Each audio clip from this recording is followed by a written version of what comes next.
வாங்குறதுக்காக வருவாங்க. திங்ஸ் வாங்கிட்டு போகும்போது ரோட்ல வந்து கார் போயிட்டுருக்கோம். அது ஹார்ன் அடிச்சோடனே பயந்து கீழே விழுந்துருவாங்க. பார்த்தா கையில் வச்சிருந்த பாட்டில்லாம் கீழே விழுந்துரும். விழுந்து உடஞ்சதுல அவங்க கால் மிதிச்சு அது காலில் வந்து அடிபட்டுரும். ஹீரோ வந்து சரி நான் ஹெல்ப் பண்ணுறேன் வாங்க, நான் உங்களை வந்து எந்த இடத்துல விடணுமோ அங்கே வந்து நான் கூட்டு போய் விட்டுறேன்னு சொல்லிட்டு ஹீரோ சொல்வார். வேணா உங்களுக்கு எதுக்கு கஷ்டம், நானே போய்க்கிறேன் அப்படின்னு சொல்லுவாங்க. பரவாயில்ல இருக்கட்டும் அப்படின்னு சொல்லி ஹீரோ தான் அவங்க வீட்டுக்கு கொண்டு போய் விடுவாங்க. ஹீரோவுக்கு இந்த பொண்ணை பார்த்த உடனே பிடிச்சிருக்கும். ரொம்ப இன்னசென்ட்டாக ரொம்ப கைண்ட் ஹார்ட்டடாக இருப்பாங்க. ஸோ வந்து பார்த்தோன்னே ஒரு அட்ராக்ஷனாக இருக்கும். வீட்டுக்கு விட்டுட்டு திருப்பி ஹீரோ போயிடுவாங்க. இன்னொரு நாள் வந்து ஹீரோயின் வந்து ஆஃபீஸ் போயிட்டுருக்கும்போது பார்ப்பாங்க. சரி பேசலான்னு அவங்க பின்னாடி போகும்போது ஆஃபீஸில் வந்து அவங்க பாஸ் வந்து அவங்ககிட்ட தப்பாக நடந்துக்க பார்ப்பாங்க. ஸோ ஹீரோ அதை பார்த்து அவங்கள வந்து பாஸை வந்து அடிச்சு போட்டுட்டு ஹீரோயினை அந்த இடத்துல காப்பாற்றி கூட்டிகிட்டு வந்துடுவார். இனிமேல் இந்த மாதிரி ஆஃபீஸ்லாம் போகாதீங்க, ஏன் இப்படி பண்ணுறீங்கன்னொடனே இல்லை எனக்கு என் லைஃபுக்கு பணம் தேவையில்லை, ஸோ அதுக்காக தான் நான் அப்படி ஒர்க் பண்ணிகிட்ருக்கேன் அப்படின்னு சொல்லுவாங்க. ஹீரோ வந்து நீங்கள் பேசாமல் என் கடையிலே ஒர்க் பண்ணுங்கள், நானே உங்களை பார்த்துக்கிறேன் அப்படின்னு சொல்லி ஹீரோயினை கூட்டிகிட்டு போயிடுவார்.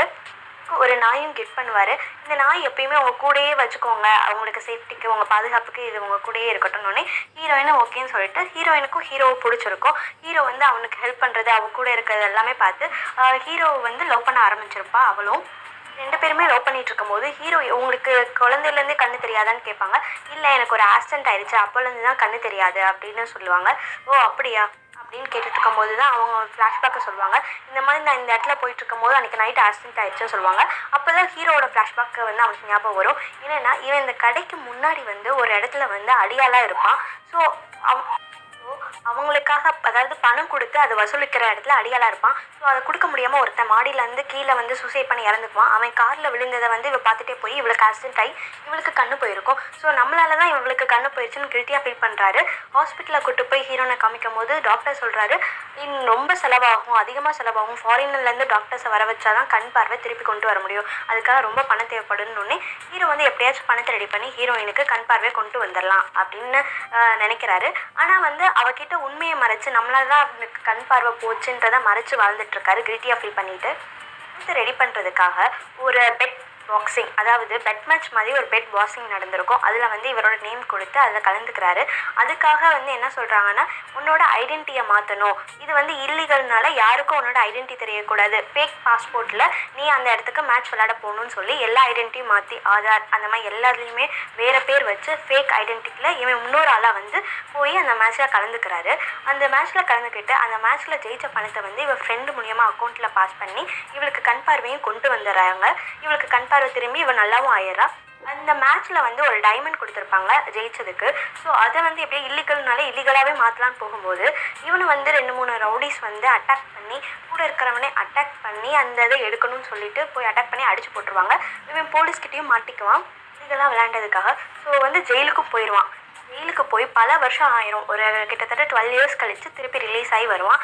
யாருக்குமே எங்கே இவன் இருக்கான்னு தெரியல. ஏன்னா வந்து இவன் அரெஸ்ட் ஆகும்போது ஃபேக் ஐடென்டிட்டியில் தான் அரெஸ்ட் ஆகிருப்பான். ஸோ இவனால் யாரையுமே இவனை கண்டே பிடிக்க முடியாதபடி ஆயிரும். ஸோ ரொம்ப வருஷம் கழித்து கால்லையும் அந்த அடிப்பட்டனால கால் வந்து இவனுக்கு நடக்க முடியாத மாதிரி போயிடும். ஒரு கால் நொண்டி நொண்டி தான் நடந்துட்டுருப்பான். ஸோ ரொம்ப 12 இயர்ஸ் கழித்து இவன் வந்து அதே இடத்துக்கு போவான். பார்த்து இந்த கடையை வந்து அவள் தான் ஹீரோயின் தான் மெயின்டைன் பண்ணிகிட்டு இருப்பான்.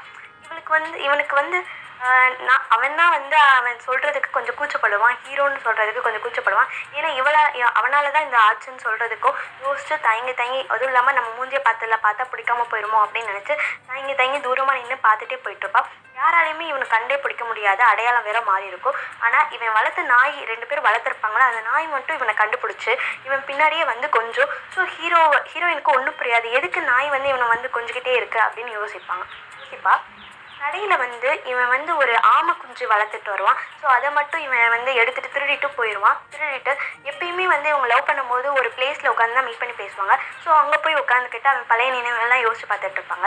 ஹீரோயினுக்கு டவுட் வந்துடும், கடையில் வந்து பார்த்தா அந்த ஆமை குஞ்சையும் காணும், நாய்க்குட்டியும் வந்து இவனை ரொம்ப கொஞ்சதுன்னொடனே இவன் வந்து அந்த அதாவது நாய்க்குட்டி வந்து இவனை கொஞ்சம் போது போய் அதை பிடிக்க போகும்போது அந்த ஹைட்டு அது பக்கத்தில் போகும்போது இவளுக்கு ஒரு ஃபீல் வரும். ஸோ இவனை தான் இருக்கும், நம்ம தேடிட்டு இருந்த நம்ம வந்து பாய் ஃப்ரெண்ட் இவனாக தான் இருக்கும்னு கெஸ் பண்ணி கண்டுபிடிச்சிருவா. சரி எங்கே போயிருக்கான்னு சொல்லிட்டு அவங்க மீட் பண்ணுற பிளேஸ்க்கு போய் பார்க்கும்போது அங்கே உட்காந்துட்டு இருப்பான். ஸோ இவ வேகமாக போய் ஹக் பண்ணிட்டு, ஏன் இத்தனை நாளாக வரல, உனக்காக தான் காத்துட்டு இருந்தேன், ஏன் என் முன்னாடி வந்துட்டு பேசாமல் இருக்க அப்படின்னு சொல்லும் போது இவன் சொல்கிறான், இல்லை என்னால் தான் உனக்கு கண் பார்த்துட்டு போச்சு, அந்த கில்ட்டி ஃபீல்னால தான் உன் முன்னாடி வந்து பேசாமலே இருக்கேன்னு சொன்னோன்னே, அது ஒரு ஆக்சிடென்ட் தான், அதுக்கு நீ காரணம் இல்லை, நான் என் மேலே தான் தப்பு இருக்குது, நான் வந்து வண்டியை கவனம் இல்லாமல் ஓட்டினால தான் அப்படி ஆச்சு, ஸோ இதுக்கும் உனக்கும் சம்மந்தம் இல்லைன்னு சொல்லி 2 பேரும் இப்போ சேர்ந்து திருப்பி வந்து ஜாயின் ஆயிடுறாங்க.